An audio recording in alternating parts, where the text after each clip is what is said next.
Good morning guys, Sir Ian here of Gastos Bikes. So this morning dadalhin po kayo namin sa bayan ng Binalbagan dito sa Negros Occidental sa tinatawag naming Century Old Bridge.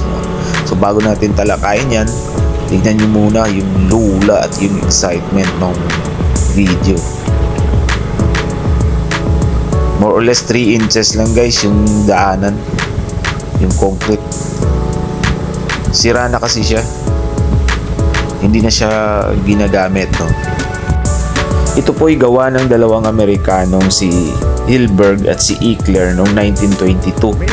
So, mahigit na siya 100 actually. Century Bridge ng Binalbagan, Negros Occidental. Matatagpuan lang po siya sa likod ng Biscom, yung Binalbagan Sugar Central.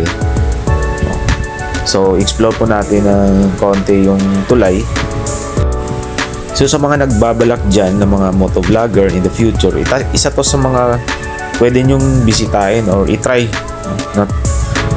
nyong magmotor, patawid sa tulay na to.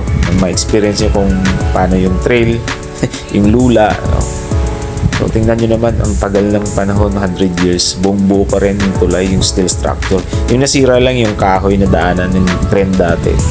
So malaking bagay ito sa mga locals. Nagko-connect yata ito ng Binalbagan at bayan ng Hinigaran, if I'm not mistaken. So correct me if I'm wrong.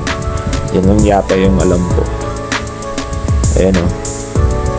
Aside sa wonder ng tulay, maganda rin naman yung view at yung scenery ng place. So kita-kits na lang tayo sa susunod kong mga vlog. I hope na mabisitahan nyo rin at ma-experience nyo. So good day, Sir Ian of Gastos Bikes. Peace, yo!